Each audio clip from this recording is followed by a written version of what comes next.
Today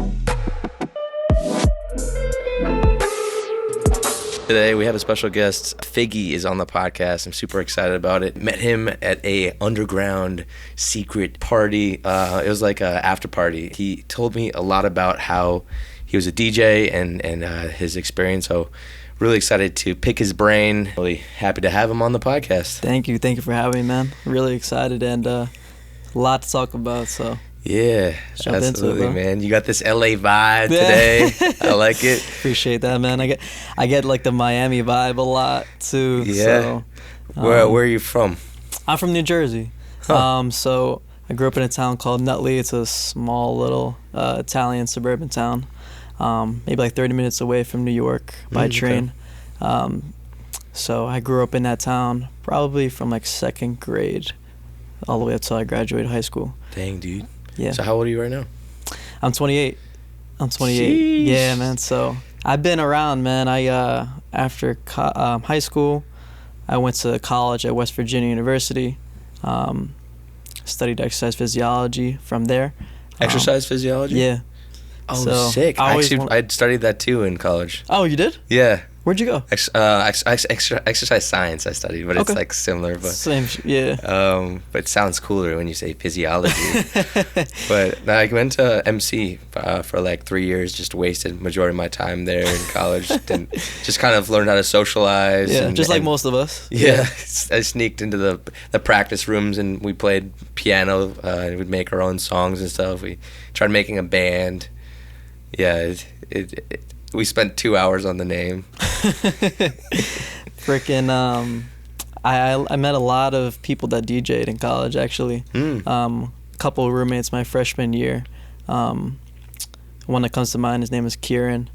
And he brought his DJ board, and it was fascinating to see him do his thing for a bit. But at that time, I wasn't really tapped into DJing. I was always around it, and like the party scene and the rave scene. But nothing really drew me to actually start learning at that point. And that was like when you were like 22?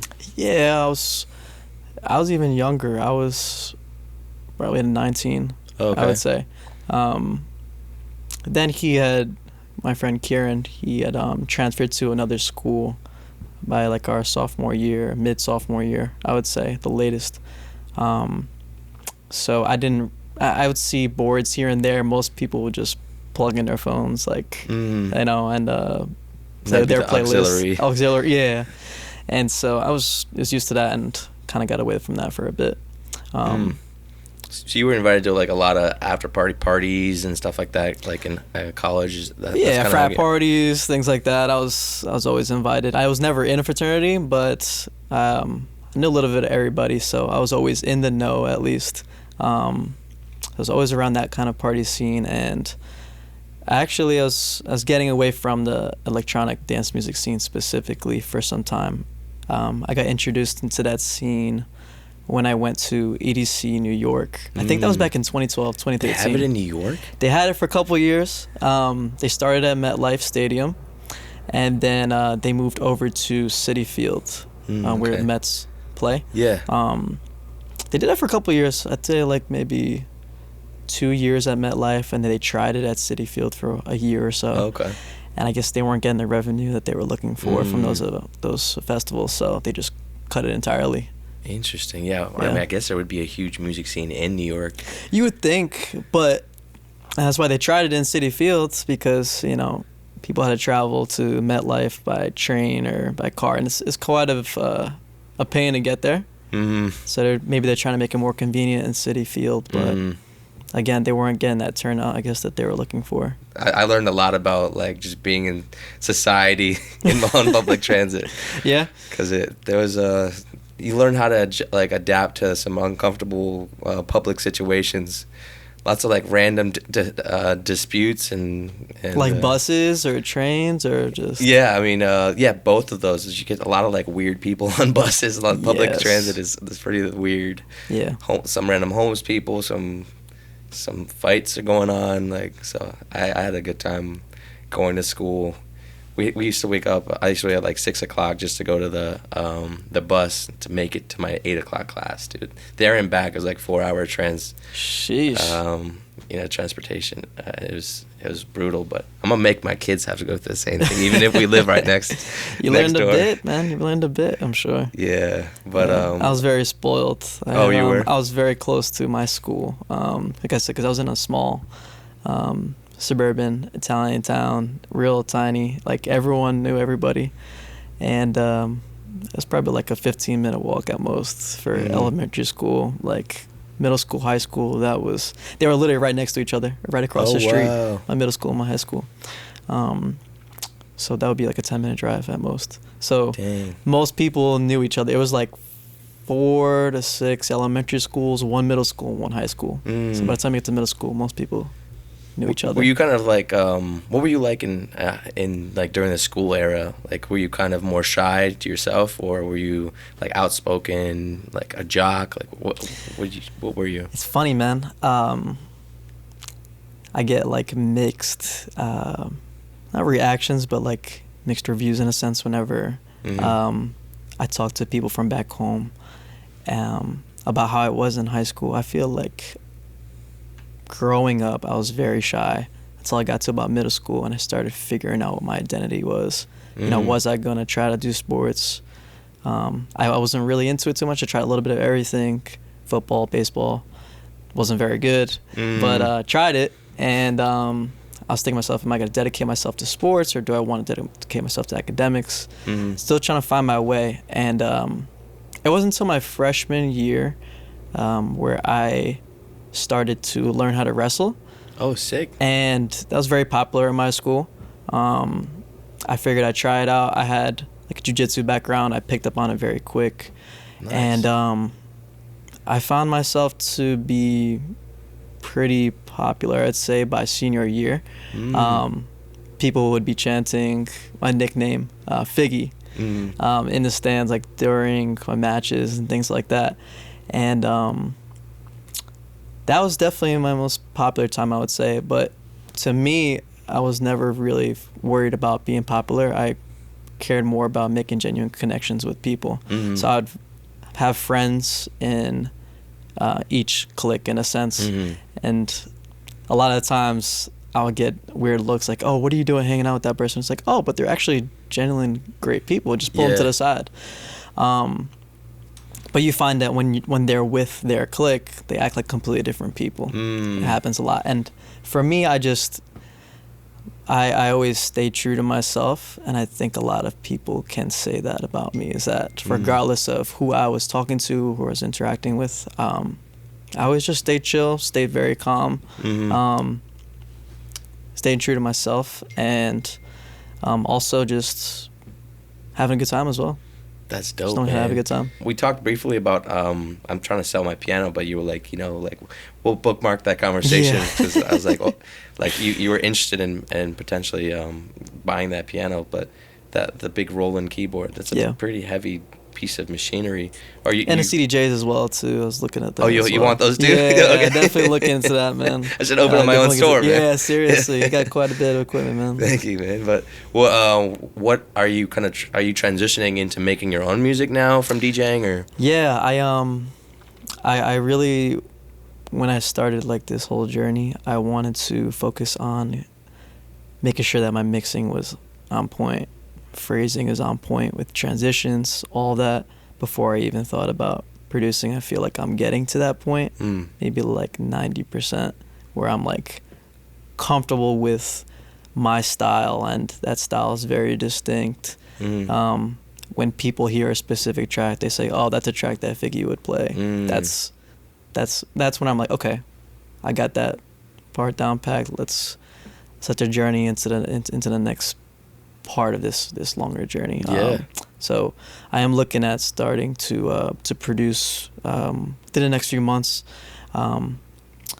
Just want to buckle down a little bit more on the mixing before I start that, but I will definitely be starting within the next couple months. That'd be dope, man. Yeah, man. I think a theme I'm noticing a lot is that people feel like they need to do something before they get started.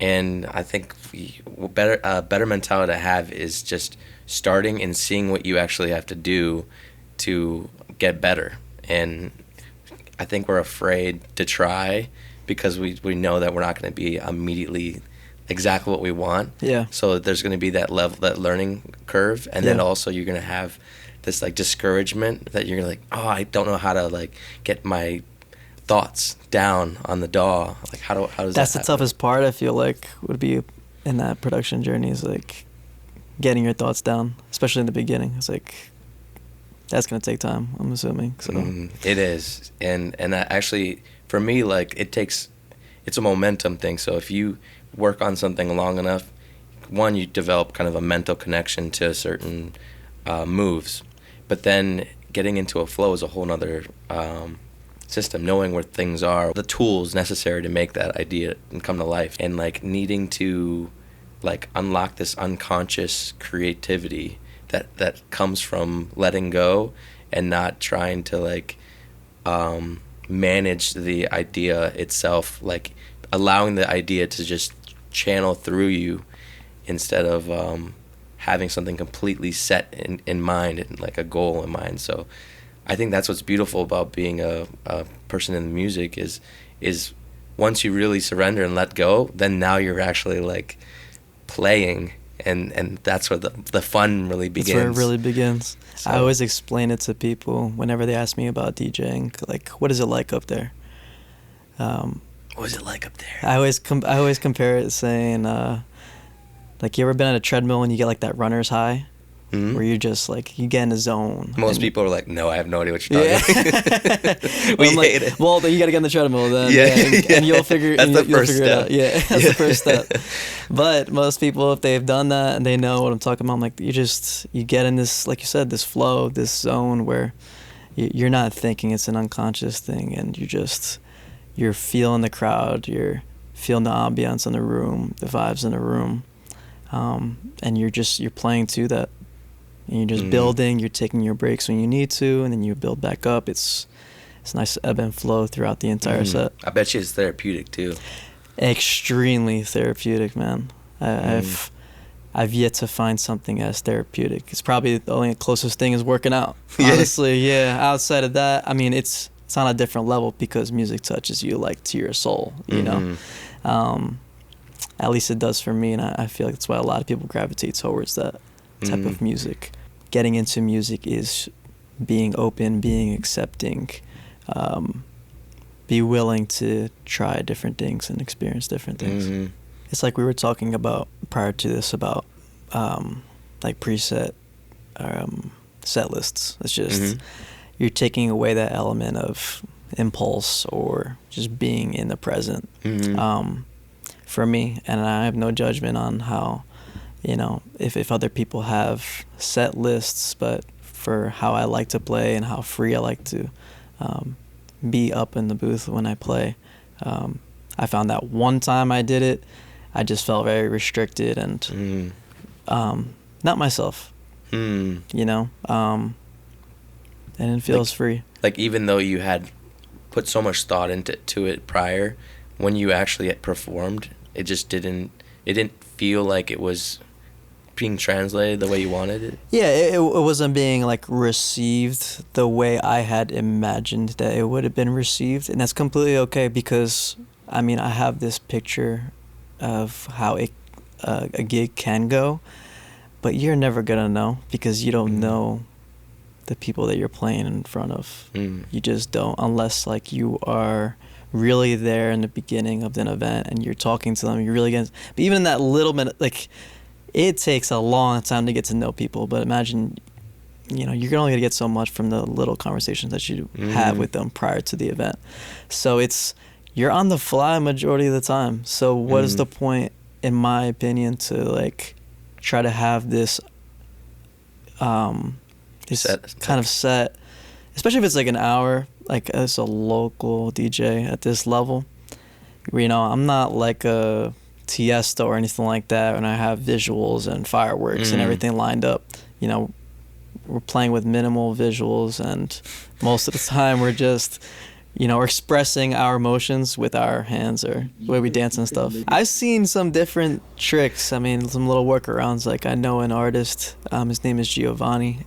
He's a techno artist in New York, and he has these like light up gloves that you see at raves. I've seen those. Those are cool. And so he'll play with them, right? And then out of nowhere, he'll stop for a second. He'll go like this, and then now he'll have lasers on his gloves. What? So now he's like finger puppeting with That's lasers. Insane. It's pretty fire. It was a really cool concept. That is. I was like, if I ever see anybody else doing that, I know they got it from Giovanni. Wow. Shout out to Giovanni. Yeah, man. He's great. You know people. a lot of Italians. I do, Giovanni, man. he's the laser man, the laser he's hands.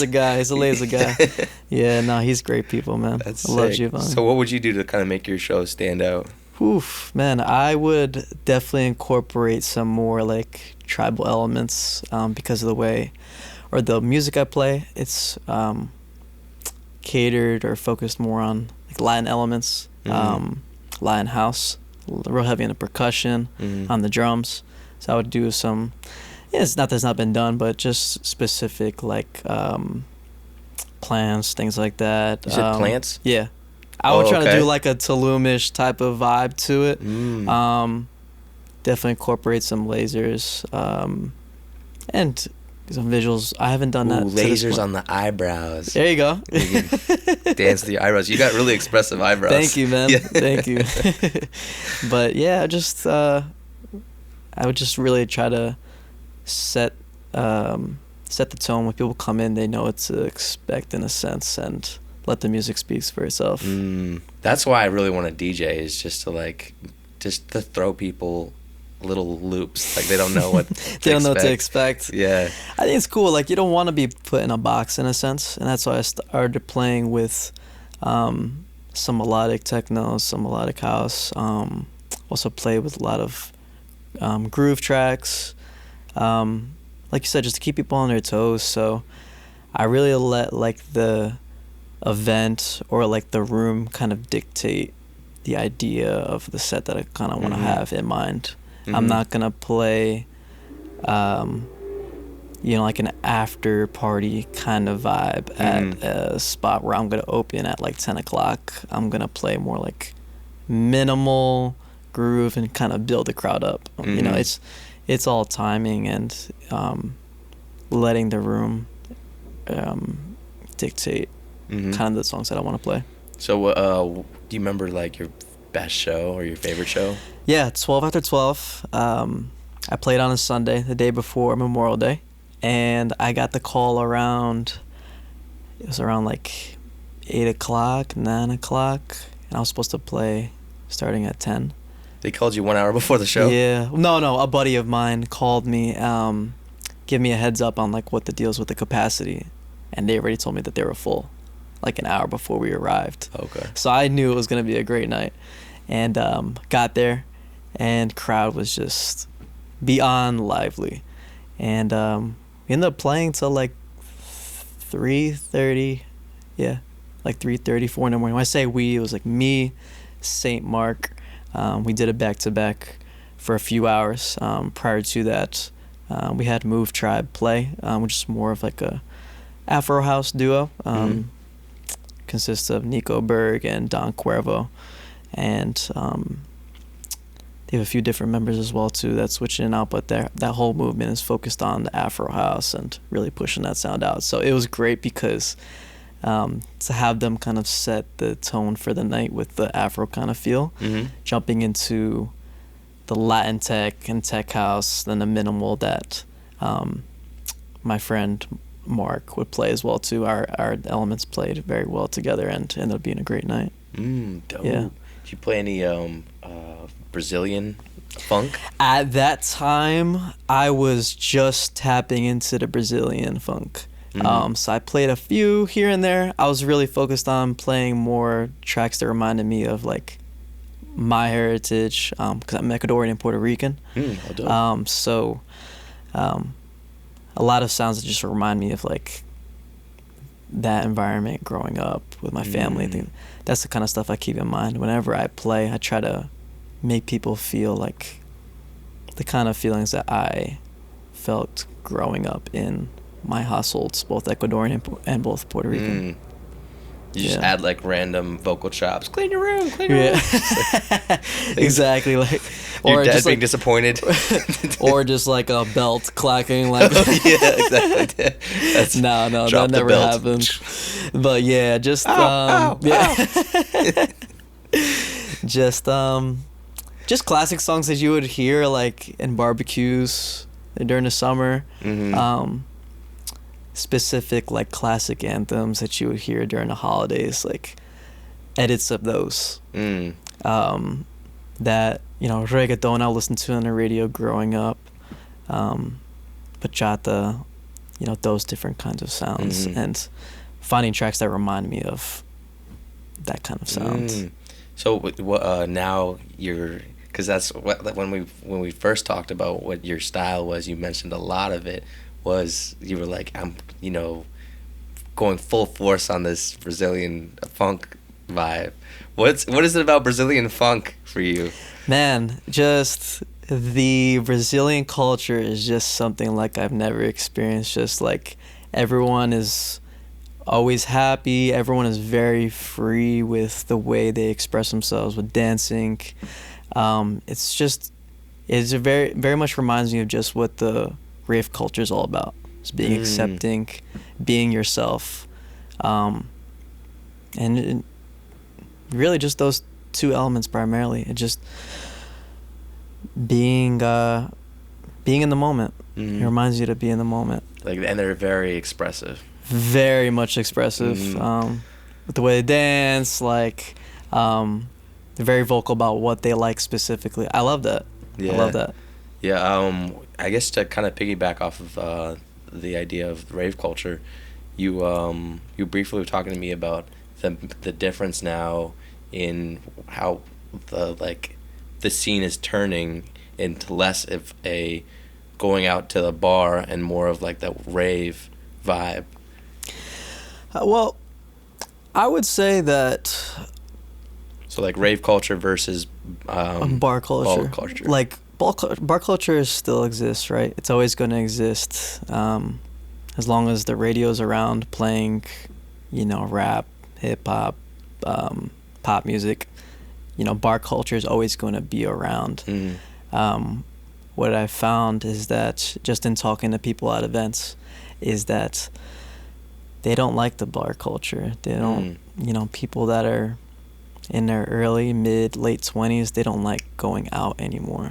So people that aren't familiar with the rave culture or electronic dance music or festivals, specifically for electronic dance music, they don't want to go out because in the bar culture, it's, you know, women are expecting men to hit on them as soon as they have that interaction, they have that expectation. There's no genuine connections being formed. They're already going into a bar. You know, women, they go into the bar because, you know, they're looking to meet people, but they don't always want to be hit on. They kind of want to be on by themselves and, you know, have conversations here and there, but it doesn't have to be what a lot of times men are going in there for, right? Whereas with the rave culture, I can just show up by myself and make my way up to the front, compliment someone, say, hey, I like your shades, or I like your shoes. Oh, that's awesome, man. Oh, where are you from? And conversation is very natural. There's no expectations. You know, same thing with women. You know, if I compliment them, it's not for me to be hitting on them or anything. It's just, you know, I appreciate, I like the way you your outfit or you move. It's you know, it's very well put together, like it's great. Oh, blah, blah, and you have natural conversations. There's no expectations. So I find that a lot of people, like I said, in their 20s, early 30s, they're staying away from bar culture because that's all they know.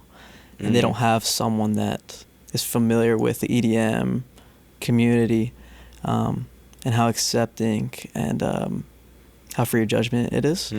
So unfortunately, those people don't get that experience because they're not putting themselves out there, and or they're not doing their research and like, oh, well, what else they're out there. A lot of people don't even know that this exists. Yeah, those after parties and random office building parties. Like it's things you see in the movies. Yeah, it's Yeah, definitely. you think it only belongs in the movies, but it's out there. It's lively, and it's definitely growing. Yeah, there's more to it than just go to a bar and just see the same DJ, same crowd. Like listen to the same thing you listen to on the radio every day. There's more to it. There's an art behind it in the rave culture. So I just think it's gonna take more people that are in that rave scene that are willing to go to their friends that aren't familiar and say, hey, like, why don't you try something out that's completely different? I'm not sure. All right, I'm gonna give you a date. Hey, let's check this out. Yeah. You might have to be a little pushy just to open their eyes a bit.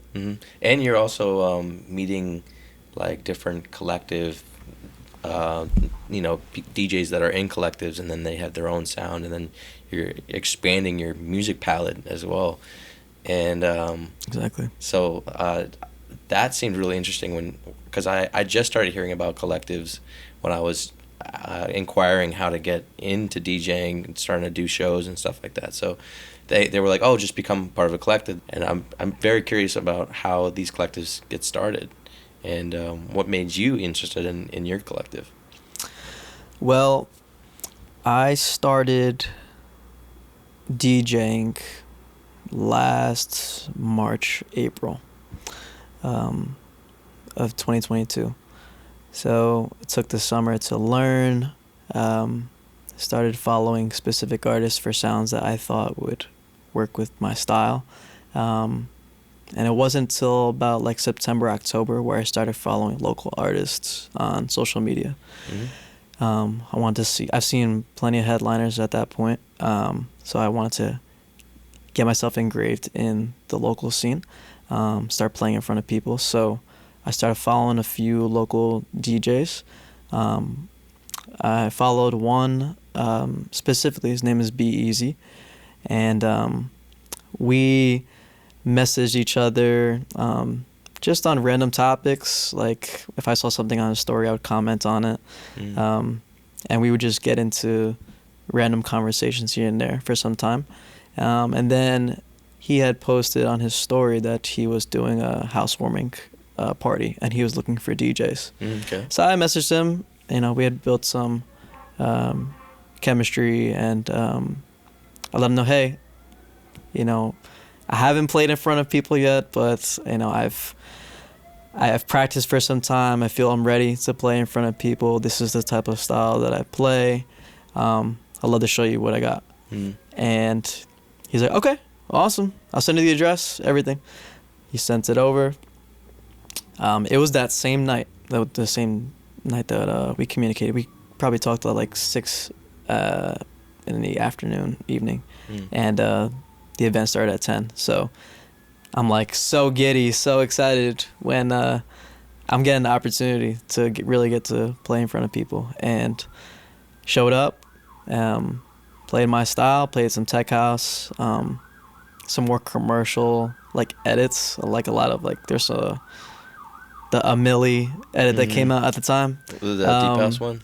That one is more of a tech house one. It was by Side Piece. Okay.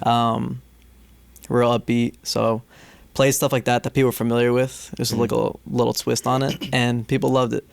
I got to meet Bill, known as Be Easy. I got to meet Alec, known as BK. They both started the collective last year. With them and a few other members as well. Alan, a few other people come to mind. Excuse me if I'm missing that, but at the time I had just known of Alec and Bill, and they liked the way I played. They invited me to some more private events, and then at that point, it just snowballed. I just continued to network. People would come up to me after the booth or after my set. They would come to the booth and they would tell me they have events coming up or they have things in mind for my type of sound that I play for future events. And we start booking. And after I did my first event in February of this year at the Public Bar, it just took off. After that. I just continued to show support to the collective. Also helped behind the scenes, show them I wasn't all about just playing. I care about it all starts with having a nice foundation, like a nice friendship, or foundation on building a good friendship with everybody. It's all about genuine connections at the end of the day. I'm not looking out to make friends with people for to take advantage and things like that, and people can see that very quickly. It's when you first couple conversations, you're gonna know off the bat what their intentions are.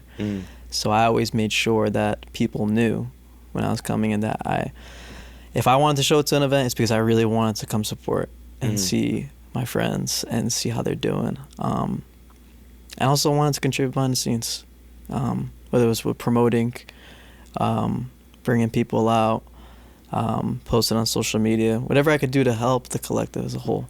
And they recognized that. They appreciated that. Same way I appreciate them for their opportunities that they presented to me. And yeah, man, after a few months playing for the collective and a few of their events, I started doing my own thing for some time, a couple of gigs on my own. They saw the potential, and they saw that I was willing to bring a lot to the table, and I'm going to continue to help out everybody, as much as I can. That's dope. In my professional career and as this side hustle, quote unquote, for now. I've always been keen to helping people in any type of way, whoever I'm involved with, especially great people. I've always been like that. So I'm very fortunate that this collective, Nice Cove specifically, that's what they're focused on. They're all about bringing in people, the right people, and promoting everything about the rave culture. Okay. So what's the benefit of being in a collective? I would say the benefit of being in a collective would be having the opportunity to play more events frequently, whether it be on a monthly basis or a bi-weekly basis. It all depends based on the type of events. I mean, it's more opportunities to network as well, because you're going to more events, you're bringing in more people, more collectives. We just did a collaboration with TBH Collective, for an event in Falls Church, Virginia, at a Music Box karaoke bar. Okay. Ended up being a sold out event. It had 220 RSVPs. It almost filled up to capacity. It was pretty wild. How many COVID cases? Yeah. We'll see. We'll see in a couple of weeks. But yeah, man, it was a great opportunity to meet other artists and pick their brain a little bit, see how they do their process, what are they thinking. Get to go behind the booth, see what they're doing. They get to see what I'm doing. Oh, why'd you do it at that time? As far as introducing a track at certain spots. You have those conversations after the fact as well. It's a nice bridge. It's a nice springboard into more opportunities to engulf yourself into this scene. And you find like-minded people that are all on a similar journey. They're all on that similar journey. They all have full-time jobs, or if they don't, they're working part-time and they're doing the DJing, as something that they want to pursue full-time, just like all of us. And or you just meet artists that are doing this full-time as well, that are local legends, that are this close to making their way out. So it's just interesting to see the progression in different DJs and different artists. They start as a DJ and they end up being an artist, going on that production. Do you think DJing is changing, over the years? Is it because DJs really, they've evolved, from using the vinyls. And then I remember even talking to the manager at Flash, and he was telling me how they should bring that back, because then you can actually see the thought process that's going on rather than just you clicking a few buttons. It's like you're actually taking out the vinyl. It's going through the troubleshooting of like when you put the record down, it's like, will it work? And then trying to figure out how to make it work. They do it there. The problem solving. They do. They have vinyl players there. F-Flash. F-Flash. Right. They I haven't seen it in their club room, but they have it in their rooftop. I've seen it, and it's a special experience. Because like you said, you see the troubleshooting, you see everything. I mean, that is a whole nother level. You see it work, and you're like, whoa! It's that's literally real a master DJing. at work. Yeah. Like that's how I see it, man. I mean, I would love to learn how to do that one day, just to have that skill. But where the equipment is going, everything's going electronic. You know, everything's going towards CDJs, bringing a USB in your headphones. Like for our mixing sesh, I have a little fanny pack. I always carry my headphones, my USB.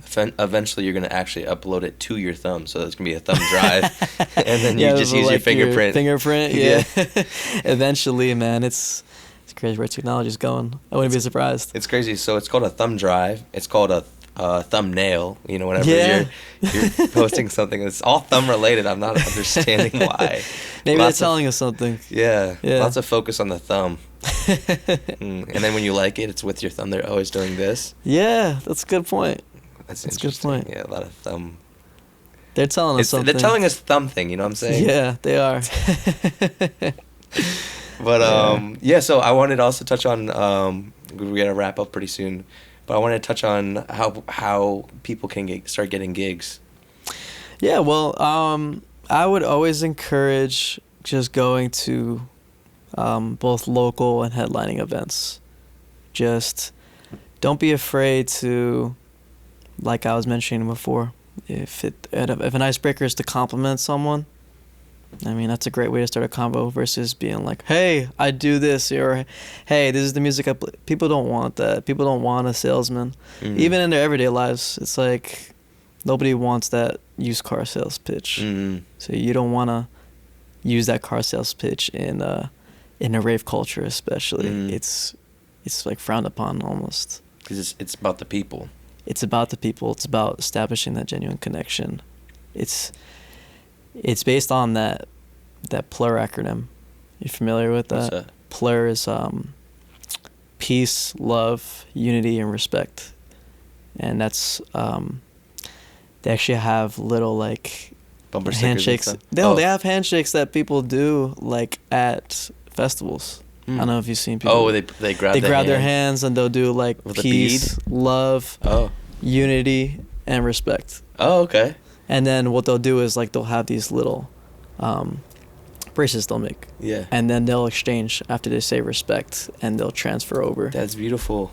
It's great. So like here, a friend of mine, he made this for me. He put Rave Poppy. Nice. And he put a lot of my favorite colors. So this means a lot to me. I wear this all the time. Reminds me of my friends and. So it smells bad. Yeah, it smells terrible. Friends back home, and just reminds me of my roots. So just that little bracelet, man, it goes a long way. So it all brings me back to PLUR though, about just being respectful and being yourself. I think that's the easiest way, is to just be yourself and form those relationships and see where it goes. You don't go in with the intention of, oh, I'm going to get a gig at this person. If it happens, it happens. If it doesn't, great. I made a great friend. You know? And most of the time,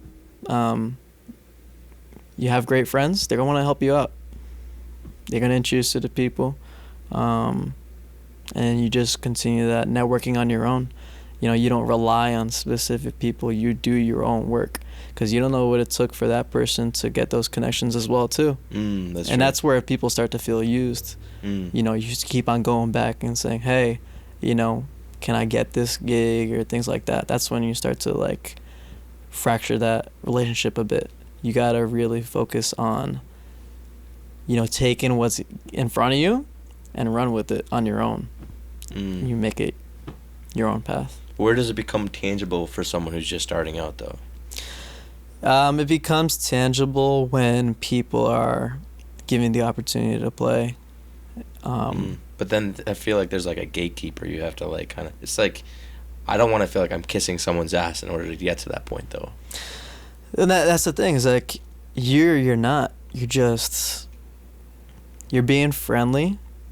You're letting people know what's up. You're letting people know, hey, like, I can mix, and like, I love the way you play. Like, I play similar genres. You talk to your points, without sounding like a salesman. It's just more of a genuine conversation. And then when people see that and how passionate you are about it, they're gonna be willing to give you an opportunity to play.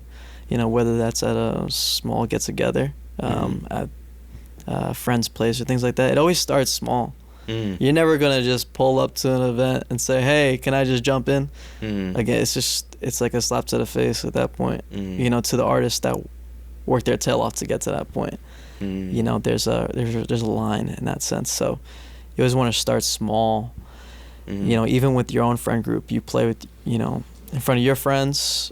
They invite people that are more engraved in the scene potentially, and then you continue that networking from there. So I would encourage people that are just starting, just play in front of your friends, gauge their reactions, invite some more people, people that you don't know, and see what their reactions are, see how genuine they are, and then once you feel comfortable enough playing in front of a crowd, put yourself out there, meet some people at events, both headlining and local events, and just continue to show support, continue to build genuine connections, and go from there. Okay. What about playing at like clubs? Playing at clubs specifically, a lot of the times, surprisingly enough, when you start to develop that network, it'll just be kind of passed along to you from people that have played at those clubs or promoters, et cetera. They'll contact you if you're doing it right. If you're not, doesn't mean you're not doing it right, but you're not in the direction that you need to go. You're not as known. You're not as known, right? So if you're not, then you could always submit mixes, but now you're treating it like a job application. Yeah. You're gonna get caught up in the mix of however many people, hundreds, thousands of people that are submitting mixes. You gotta find a way to stand out. And a lot of the times that's gonna be just through networking. It's gonna be very difficult to just submit a mix and expect a response. You gotta do more than just a bare minimum. Just like in everyday life, like we were mentioning about, in music, it reminds you of what you should be doing in life. You should be going above and beyond. You shouldn't be just submitting mixes. You should be going to the venues that you're submitting mixes to. Start living that it. lifestyle. Staying true to that, and eventually, you may meet the right person that says, "Hey, let me introduce you to the manager." Now you're putting a name to face, and they get a feel for who you are face to face, and that just gives you that much of an edge where you may get selected and go from there. You're also mentioning what's it called, GBK or wow? EPK. EPK. Electronic press kits. So you find a lot of that. It's really professional to have that and present that to a venue. Typically, it consists of like an artist bio, your background, all of that. The content that you have, social media, websites, music that you've produced, mixes that you've made. And there are links and stuff like that on there. Yep, like it could be 30-minute mixes, it could be hour mixes. So whatever someone would like to listen to or they have the time to, they have that option. Where do they upload it? Well, they would just upload all that into a package and then send it all via email over to most of those venues. You can look on their websites, and a lot of times they'll have sections for people to submit those EPKs. There's like SoundCloud links first, and then you put it into, like, how do you make it organized? Well, people will a lot of the times, like you said, you'll put a SoundCloud link, you'll put your bio. You can make it very creative. You could also like put it into a few websites. I believe there's a few where you can kind of format it the way you want, so that when people click on a link, like it'll pop up and explode and show all different kinds of sources. Kind of like a link tree. Fire will come out. Yeah, exactly. Like a link tree on Instagram. Oh, okay. Kind of similar concept. So you can put your EPK on your Instagram? That's a great question, to be honest. I haven't seen it too common, I guess, because people don't want to show the way they're doing it. Possibly. Yeah, there's a bit of that secret cold gatekeeping. Yeah, a little bit. I find that most people just put their upcoming shows or mixes that they have on their link trees, things like that. I haven't seen EPKs like that. There's definitely some secrecy behind that. You know, why it's do you a little think bit that secret. There's some secret sauce behind there. Whatever it is that's making them stand out to the venues or festivals, probably want to keep that to themselves, because that's what makes them unique in a sense. So you want to introduce people, but you also want them to find their identity so that they can make their own path. What kind of gear do you think DJs should get right off, like from the beginning? Well, I started with DDJ 200. It's a real affordable piece of equipment. It was like $150, I think. So that with a couple of speakers, like laptop speakers or a subwoofer. I think the whole setup was like 200, 250 at most. And with that DDJ 200, you can, it works off of Bluetooth. So you can use, the interface would be your phone. It wouldn't be a laptop or anything like that. And you can use streaming services like SoundCloud, Beatport, to upload the tracks into the interface. And what's nice about that interface is that there's a Pioneer app, and it shows you the track and how many beats are within each phrase. So you get to learn phrasing through just letting the track play and seeing when those transition points are. It'll be at different colors, like so drastic to the point will be like purple to green to blue to red, where it's like, hey, pay attention, you know, a transition is coming up. And I picked up on it when I picked up on mixing, like in a month, from just dedicating, I would say, like an hour every like 2 days for like 4 weeks. Oh, sick. And so just taking the time to do that, I saw a few YouTube videos, maybe like 2 to 3 tutorial videos, just to get some concepts down on the phrasing. And then I would incorporate that into my practice sessions, and yeah, I picked it up after that. And I kept upgrading the gear as I felt more comfortable. I would always recommend starting off as small as you can, as small as like that DDJ 200, and then building your way up. You can get, you can start with a CDJ. I've seen people that have started with professional setups, and that's great, but I think it makes a lot more sense when you start from the ground up, just like anything else. You're not gonna drive a Ferrari as your first car. You're gonna start off with a beater, probably. Yeah, hoopty. Most people. Yeah, like I started out with rollerblades. There you go. Yeah, during the rain, downhill with groceries. That doesn't sound safe. Yeah. And then people going driving by and just taking pictures of me while I'm struggling in the rain.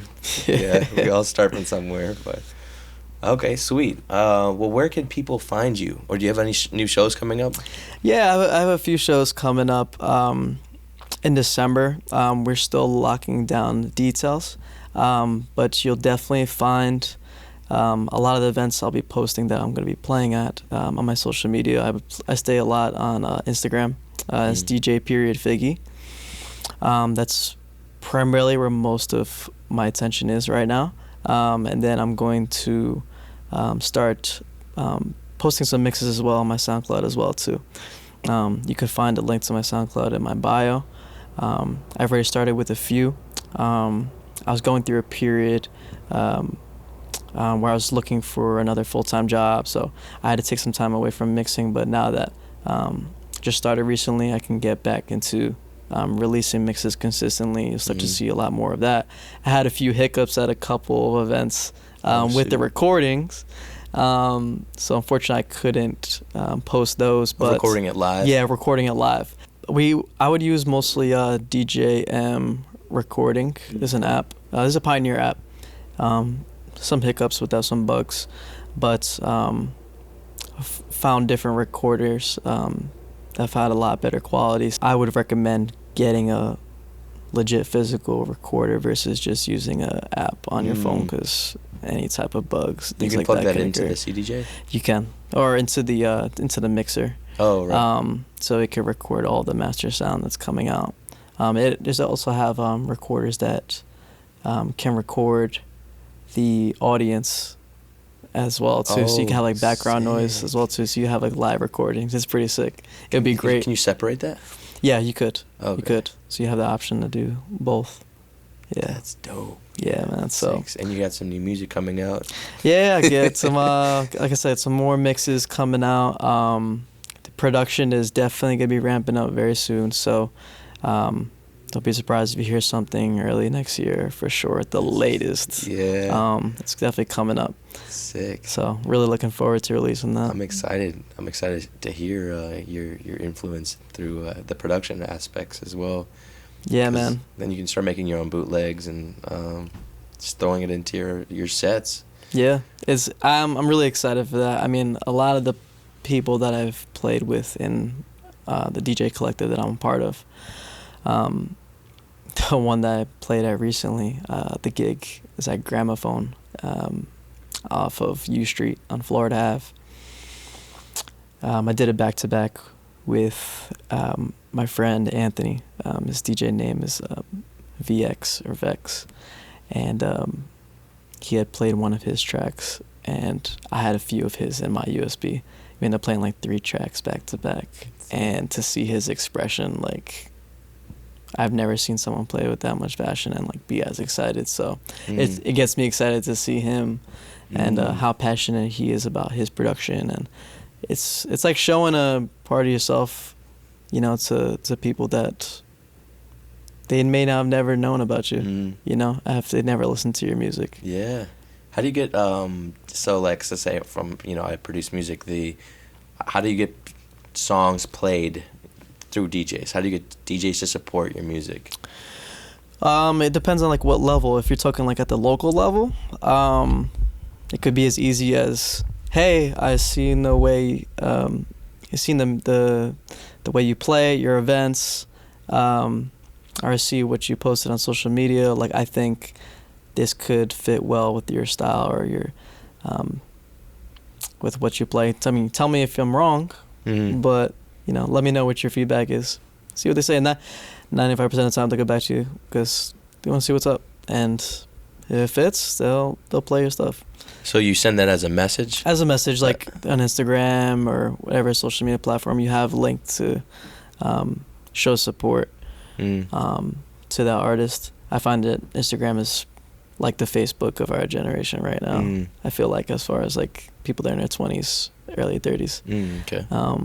I would just recommend just sending a DM and saying, hey, this is what I got, what do you think, type of thing. In one send, or say, hey, can I send you something, or what?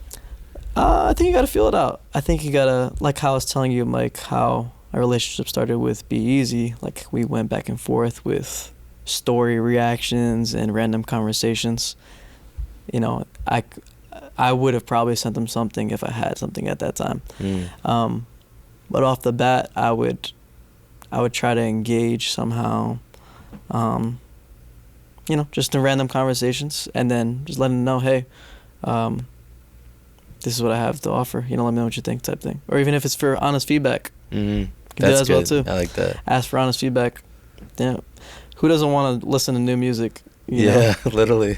So, I think those are the easiest ways to do that. Okay. As far as the headlining level, yeah, that would take time. That's gonna take building off of the network that you develop over several years. It could be quick as a year. You meet the right people, but that's gonna take some networking for sure. Or they see your post, they like it, and then they just play it because it's got a lot of popularity. Could happen too. I've seen people that have had tracks played and they probably have like 150 followers, I would say. And then they end up blowing up after that. Yeah, and Martin Garrix just played their song like at EDC or Ultra. Or Tiesto plays at like Tomorrowland or something. It happens that quick. Yeah, that'd be sick. Yeah, man. That'd be a dream come true. It really would. Also, just be playing with him. That'd be sick. Like playing like Monopoly with him or something like that. It'd be intimidating, man, for sure. Like that's one of the founding fathers, man, in my opinion. Well, who are your top DJs then? Well, for what I like, I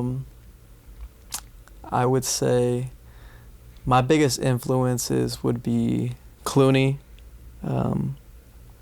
George Clooney. No. He's based out of the UK, and he plays a lot of Latin tech. He does it in an exceptional way, nice. Really. And so it'd be Clooney, Hugo, or Ugel. So he goes by. Was it Portuguese? He's French actually. And so them two. Michael Beebe would be a third.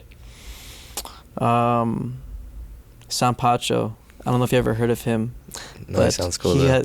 He's great. He has a lot of the Latin influence, but he has like a lot of bass house like elements to the way he produces tracks. So real heavy on the on the synths, on the bass. That's sick. Yeah. Dope. Yeah.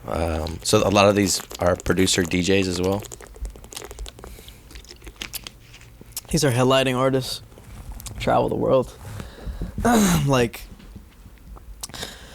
Hugo, he just moved to Miami in the last couple of months, I think it was, and he loves it. He just started blowing up in the U.S. probably within the last year or so.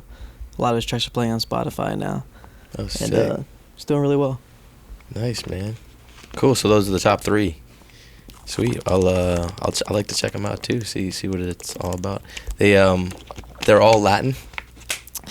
No, actually, it was just funny. You would think that artists that play Latin music are Latin, but majority of the time it's not the case. They they have that influence at some point in their life. You find that a lot of the artists, they don't do interviews. I don't know if you've noticed that, but I mean they'll do it for like the BBC radios, the real big radios. You don't see them doing it too much. I also feel like why do you think that is? Again, it's like that secret sauce. You know, the mysteriousness. Yeah, I think there's a little mystique behind that as well too.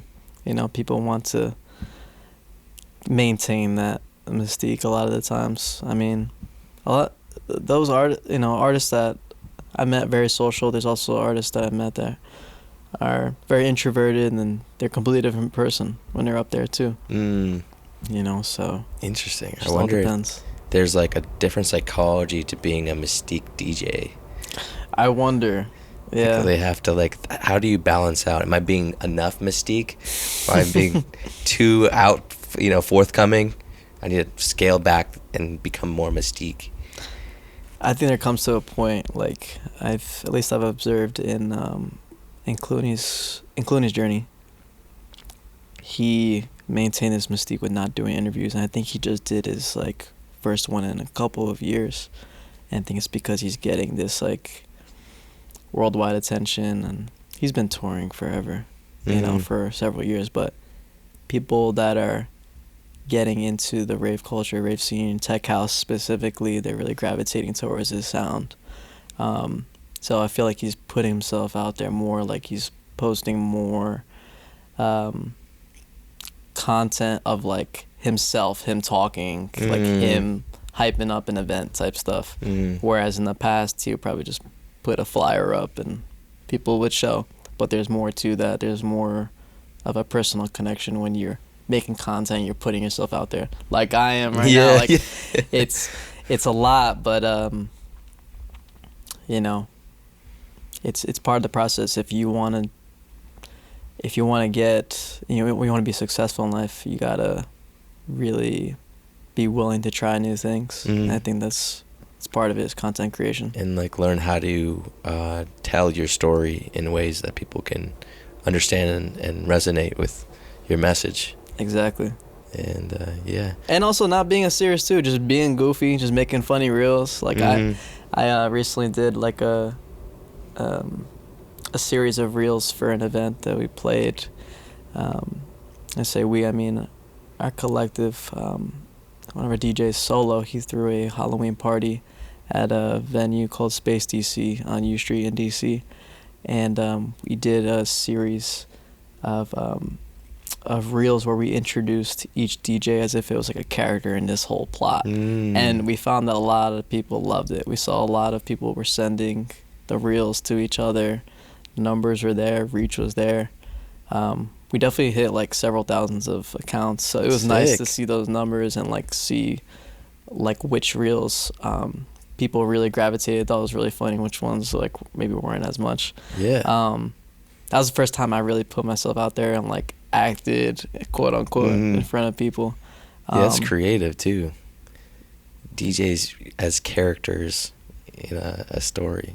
Again, it's all part of like what makes you different from everybody else, besides just being genuine and all that. Because there are going to be genuine people out there, but you know, what's that it factor? What do you think about DJs that wear masks like Marshmello? I think it's great. I think that there's a science behind that, man. I mean, because he blew up real fast because no one knew who he was. Exactly. I mean, you see, like, people are still doing those kind of like mascot heads, like Pickle. I don't know if you ever heard of Pickle. Oh, he's my favorite. Yeah? No, I have no idea who he is. He's like DJ a bass Pickle. house, tech house artist. He actually came to play at Soundcheck within the last few months. My friend Bees, he opened up for him, and he literally has a gigantic pickle like mascot head that he plays in. It's the craziest thing I've ever seen. But pickle sales go up through the roof after that show. Through the roof. Yeah. And it was pretty genius. My friend, he when he was promoting the event, Bill was he was playing with like a pickle filter. And he was like, "Hey, come to my show." Oh, blah, and he would show like a pickle jar, like just playing off of the theme. Mm-hmm. It's all about like storytelling and about, like you said, being that character. So what's the story behind being a pickle? I don't know. That's a great question. I guess we'll have to just keep on going to shows. That's and intriguing. That's the mystique about it. That's the mystique. Yeah. What is behind the pickle? Yeah. Who knows? Who knows? We gotta show it to the event and find out. Is it a sour pickle or is it a sweet pickle? I don't know. We don't know, man. Maybe like his eyes are like red or something, and maybe it's spicy pickle. Who knows? Oh wow, it's a twist. Like, twist, things like that. What kind of pickles do you like? I hate pickles, actually. What? So you can get out. Get your stuff and get out. Damn. But yeah, man, I think it's part of it is being a character. I mean, you see like John Summit. He's known as the party guy. Mm-hmm. Like he reminds you of like fun guy you meet at like a college frat party. Yeah. You know, he plays to that character. You know, drinking in the booth. He has a ton of people up there. Everyone loves hanging out with him. James Hype. He's just a gnarly DJ. I mean, man. He's one of the best, I think. He's something else, man. He just sets himself apart from everybody else. I mean, no one is doing it the way he is by far. You don't see people doing it like that. I learned a lot from watching his sets and just seeing how he like makes his own transitions and risers and stuff like that. I'm like, damn, like he's doing it all on the fly. He practiced it, but it's 100% well done, and you can see it, all that live element to it that just gives it so much life. I saw this duo, this French duo. I wish I could say their name. I forgot their name, but they were playing it at 12 after 12. They were playing live, like they had the piano, the Ableton all set up, and then they had the music in the background. guitarist and a vocalist. And so the guitarist was the vocalist, and then the other DJ was playing the chords and stuff. It was just so cool to see him jam out. I'm actually going to have him on the podcast. I reached out, we connected, and so they said they're going to be back from their tour in January. So they said they'd be happy to be on the podcast then. So I'm looking forward to seeing them. But I just remember that. I wish I remember their name. It's like Paralight or something like that. That's dope. I love when you see like the live instruments up there. I mean that takes everything to a whole nother level. Yeah, because I also wanted to learn how to do live lighting, so that way I could, while I was in COVID, while I had my pyro idea, I was like, well, let me scale it back a little bit and just do my own lights. And so I learned how to DMX. I got the controller. I learned how to program the lights, and then you can also program it on Ableton. To move and blink and strobe and all sorts of stuff with that, so you can synchronize it to your set, so that way it's not just you sitting there with a green screen behind you. It's like, it looks nice, it's about image too, rather than just the sound. It's the experience. There's a visual experience to that. Yeah, it's honing in as many senses as you can. But I'm excited because we're going to do a 30-minute mix. Man. And we're going to get into that. And I'm going to post it either here, or I'm going to make a new channel called Pod After Dark. And it's going to be all the artists that I'm working with. I mean, release music that I'm really digging, or the mixes and more of the live demonstration of their abilities on that channel. So you can check it out there. And that's where the first mix is going to be. Yeah, man. I'm really excited to hear it. So, yeah, guys, check that out. Also, subscribe to the freaking podcast. What are you doing? Well, road to 1,000 by the end of this year. We're at 300 right now. Dang. 1 month to go. We're going to get to 1,000. It's going to be unprecedented. We're going to get 700 subscribers in 1 month. Let's get it, man. Hey, we're ambitious. Reach for the stars. Gotta reach for the stars, man. Yeah. Even if you just miss, it's still like pretty damn close. Yeah, closer than you were before. Exactly, man. Appreciate all the support, and go check out Figgy. Thank you. Yeah, and I'll catch you guys on the next one. Thank you for having me. Yeah, absolutely, man. Really enjoy the conversation. Yeah, so. likewise. Yeah, let's see what this mix is all about. Let's do it.